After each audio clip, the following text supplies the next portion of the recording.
Hello everyone, this is Displace, and in today's video we are going to be looking at Unholy DKs in Midnight.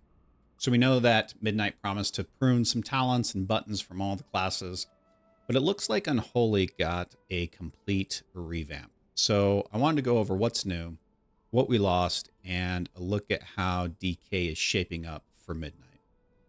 There's a lot of changes to Unholy, so I'm going to be doing my best to not be all over the place. And I'm only going to be focusing on the Unholy tree for this video and not the Death Knight class tree. And just to kind of let you know, I mean, since the beta has launched, the Unholy tree has already gone through an iteration. And I'm going to guess that there's going to be more iterations coming. So I'll be keeping track of all of those changes. But today I just want to look at kind of how the core gameplay looks for Unholies. So first things first, no more wounds. This was a core staple in how Unholy played. And we would hit Festering Strike, which would add a few Festering Wounds to the target. And a lot of our talents would interact with those wounds. Now our build revolves around lesser ghouls. So now when you hit Festering Strike, you get a buff on yourself. And when you hit Scourge Strike, it raises a lesser ghoul to fight by your side. Now, these ghouls last for about 8 seconds, and I think due to timing of the runes, regenerating and everything, you can only have about 5 of them up at a time. So this changes our gameplay from like a wound build to really pet-centric. And just to give you an idea of what that looks like, we can come over here. I can hit Festering Strike twice, and you can see I have a buff and it has a number, right? A little 5. That means I can summon up to 5 additional lesser ghouls. And by hitting Scourge Strike, you see these lesser ghouls coming up. And they do only last 8 seconds, and they're going to start dying here, right? You can see I have that tracked on my buff bar as well. So I think the switch from a debuff to a buff is really huge. When wounds were a debuff, switching targets was really painful. Now that it's a buff and we're actually summoning ghouls, it makes our rotation a lot friendlier when we do have to switch targets. And as we'll see, there's a lot of talents that actually interact with our lesser ghouls. So if we go here, take a look at lesser ghouls. Okay, so we have quite a few talents here that I just want to kind of go over real briefly. All right, the first one is Putrefy. I'm going to be talking about this in a minute, but this is a new core talent that will be weaving into our rotation here. But we have Doomed Bidding, right? So consuming a sudden doom summons forth a lesser ghoul. We have Grave Mastery, which increases the critical strike damage of all of our minions, which includes our lesser ghouls. We have March of Madness, which just increases the damage. Our Army of the Dead, these ghouls are now considered lesser ghouls, so they'll benefit from anything that interacts with it. Raising an Abomination or summoning a Gargoyle also putrefies at least 2 lesser ghouls, and we'll get into what that means in a minute. And then we have Necromancer's Cunning. Again, this deals with Putrefy and our lesser ghoul, which we'll come back to. We have Commander of the Dead, right? So Dark Transformation empowers all of our minions, including our lesser ghouls. It increases their damage by 50%, and it increases their duration for 50% of our mastery. So it looks like mastery is going to be huge in this expansion for us. We also have Outnumber. Now, this was a talent that was recently changed. It used to just extend the duration of our ghouls, but now it actually buffs our permanent ghoul based upon how many lesser ghouls we have out there, right? And then we have Reanimation. So when we putrefy a lesser ghoul, it has a 100% chance to reanimate as a Magus of the Dead, which is our undead mage. So as you see, ghouls are a core mechanic of our gameplay. And this is really where the cooldown manager is going to play a key role in playing this role efficiently, right? We can now not only track the lesser ghouls we have summoned, but also the charges we have from casting Festering Strike. Next comes a new core talent called Putrefy, and this comes with 2 charges and a 30-second cooldown. And it is a main ability, so we are going to be using it off of cooldown and weaving it into our standard rotation. So what this does is just standard baseline. It takes one of your lesser ghouls and it sacrifices them and they explode. You do a lot of single target damage and some AoE damage as well. So if you take a look here, right, we're going to summon a lesser ghoul. And then we're going to putrefy. And as you see, we get our Mangus and that one ghoul exploded. Right, so there are a lot of talents that go along with this as well. Putrefy. Let's see if I can spell it right. There we are. Okay. So obviously we have the main talent, right? We're going to be weaving this in to our natural rotation. We have Unholy Devotion. So Putrefy causes our permanent ghoul to increase their attack speed, right? So anytime we cast this, it increases the attack speed and applications may overlap. So we get 2 charges. So this means if we hit them back to back, our permanent ghoul now has 50% increased attack speed, which is huge.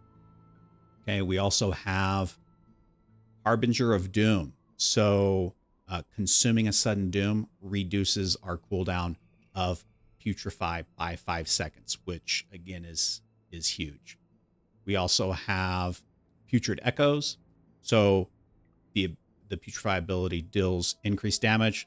This is what gives us those 2 charges. Baseline, I think it has 1 charge. Taking this, though, gives it 2 charges. I don't see why we would never take this, considering it is a core part of our rotation. We also have Blight Burst. So the explosion effect of Putrefy extends our diseases, and it also applies our plagues to unaffected targets. So this just allows us to not have to reapply our diseases very often. This we talked about briefly, but Necromancer's Cunning. So how Putrefy works baseline without this talent is it takes one of your summoned lesser ghouls and it sacrifices them. Now, with this talent, it actually summons a lesser ghoul and sacrifices that one. So this means that you don't have to have any ghouls up, right? You can actually hit it when it's available without having to cast Festering Strike and then Scourge Strike. You also get a free Mangus if you take reanimation, and you don't lose out on the damage of your summoned lesser ghouls just to get some AoE. So this, I think, is actually really, really powerful. And then obviously we've already talked about reanimation, right? So when we putrefy, we get a free Magus of the Dead. We also have some other talents here. Pestilence, right? So this not only consumes your diseases, which we'll talk about in our AoE section, but it also gives you an extra charge of Putrefy. So during AoE situations, I can see this being really powerful. And then we have some Apex talents that also interact with Putrefy. So this increases our duration of Forbidden Knowledge, which is our Apex talent, which we'll talk about in a minute. So I don't think that our main rotation is going to change very much, right? We just weave in Putrefy when it's off cooldown. So we're going to want to apply diseases, Festering Strike, Scourge Strike, Putrefy, Death Coil, and Epidemic to kind of dump our runic power. So our main rotation doesn't change that much. We're just weaving in one extra ability. However, if you want to min-max this rotation, right now it looks like we're going to want to line up our Dark Transformation having a lot of lesser ghouls out, Army of the Dead, and Putrefy all together, because Dark Transformation increases the damage of all of our minions by 50%.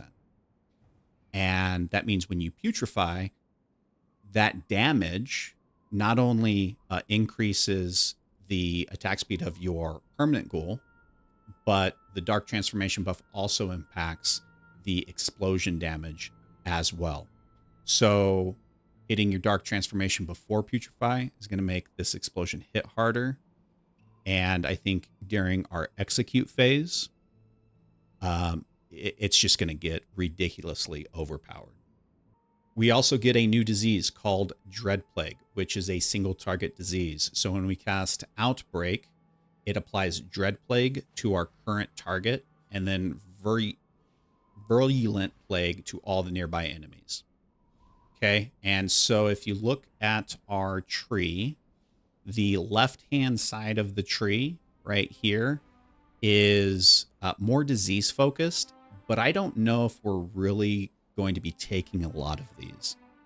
Now, we do have Rapid Variant, which causes our Dread Plague to do some AoE and then jump to the lowest health enemy, which is nice because it saves us from having to reapply it.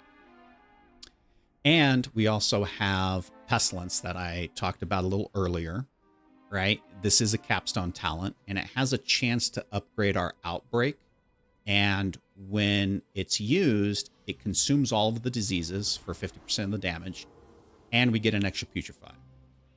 The problem I see with this is that it has a chance. So that means it may not proc.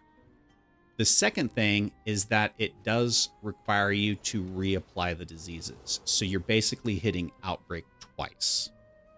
So I think that this has the potential to be powerful, but it's going to be interesting to see how this actually plays out in AoE scenarios.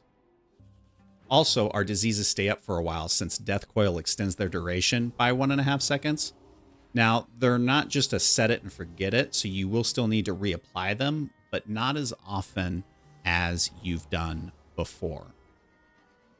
Our AoE is pretty built into the standard build and follows, for the most part, our single target build. So I'm assuming that there's going to be some kind of variant builds, but I don't think it's going to be a huge shift between AoE and single target. All right, so for example, Clawing Shadows no longer requires Death and Decay. So each time you use it, it stacks up to 4 times. And each stack causes your Scourge Strike to hit an additional target. So let me show you how that works. I'm going to just go over here to this middle one. All I'm going to do is hit Scourge Strike. And after 3 hits, now I'm hitting all 3 targets. Okay? So we have passive built-in AoE already. So I think that we still want to use Death and Decay, but we're going to have to test this out because I see it usable in very specific situations now. We also have Putrefy that does AoE. We have Dark Transformation that does AoE. We have Rapid Variant, which I talked about just previously, which causes our Dread Plague to erupt and jump to another target. We have Menacing Magus, which causes our Magus to fire a volley at up to 8 targets. Okay, so this can be huge because we can have up to 3 Magus at one time. We have 1 from Dark Transformation, and if we take the Reanimation talent, we get 2 from consuming Putrefy. And then we have Festering Scythe, and this hits all the enemies in front of us. And not only does it do shadow damage, but it also increases the tick rate of our diseases on those targets. So as you can see, we have a lot of passive AoE damage baked into our build already. Now I'm going to switch over to our AoE build just to kind of show you some stuff. Okay, so speaking of Festering Scythe, it did get a rework, and now it immediately follows Festering Strike and costs no runes. So here's what it looks like in action. Okay, so I'm going to hit Festering Strike, and as you can see, it automatically turns into Festering Scythe. I hit it, and it does AoE. Okay, so if I cast my diseases, okay, you can see my diseases on all the targets. I cast Festering Strike, I cast Festering Scythe, and now these diseases tick a little bit faster. Okay, it's great because it doesn't cost anything except a global cooldown. And it does some straight AoE as well as some increased passive damage by making our diseases tick faster. Some other notable changes is that Soul Reaper moved from the Death Knight tree over to the Unholy tree. And it's become more of an executability. And so it's actually right here, further down the tree. And it's only usable when the enemy is below 35%. It also does straightforward damage and no longer has the AoE on expiration. But it does cause the enemy to take 20% increased damage from our diseases and minions for 8 seconds. So this is going to be huge during the execute phase when we have all of our cooldowns available. There's going to be a lot of increased damage during that phase that I think is going to just make our execute phase more impactful. Some other changes, we also get additional tree of hero talents, right? Those are right here. I think they're kind of intermixed, but we used to have just 3 columns. Now we have 4. And we also have our new Apex talents, which are right here. Okay, so we have Forbidden Knowledge, which changes our death coil and our epidemic when we use Army of the Dead. One thing to note here is that on the alpha, Necrotic Coil used to say that it casted physical damage, but that has since changed to Shadow Strike. However, the word strike still makes me think that it's physical damage, which means at least a portion of this will probably be diminished by armor. But with the large amount of damage that it deals, I'm not sure how big of a problem that's going to be. All right, the other talent grants 1 additional Lesser Ghoul when casting Scourge Strike, and then when you use Putrefy, it extends the Forbidden Knowledge by an additional second. We also have a bunch of talents that went away. So what's gone? Obviously, pretty much anything to do with festering wounds. Okay, Apocalypse, no more. Unholy Assault, unfortunately, no more. Legion of Souls, right? Or our A-bomb arms, right? Our slappy hands. That's gone, at least from the Unholy build. Now, it's still around, but it is a blood-only talent. We have Desecrate and Defile that is gone. So now we don't have anything that interacts with Death and Decay. Our Death Rod is gone, and this used to cause our Death Coil to cause enemies to take increased shadow damage. Eternal Agony, this was removed as a talent node, but it gets rolled into Dark Transformation, so we really didn't lose it, right? And what this did was Death Coil and Epidemic extend the duration of our Dark Transformation. It was nerfed a little bit, but it has been rolled into Dark Transformation, so I don't know if that's really a loss because it frees up at least 1 talent point. Unholy Blight. This was the disease cloud around your minion when you cast a Dark Transformation. That is also gone. We have things like Rotten Touch, Plague Bringer, which caused our Scourge Strike to cause our diseases to occur 100% more quickly, and Decomposition. So overall, even though we lost some of our key talents, I actually like the direction of this build. It keeps the core aspect of what I think makes Unholy great, you know, diseases and minions, and it increases the focus on minions. I also like how simplified it feels, not only from a single target aspect, but from AoE as well. As far as how good it is compared to the other specs, well, we're going to have to wait and see how everything plays out in the beta. But I think that we're looking pretty strong. Let me know in the comments below what you think of the new Unholy build, and if you're excited or not to play it.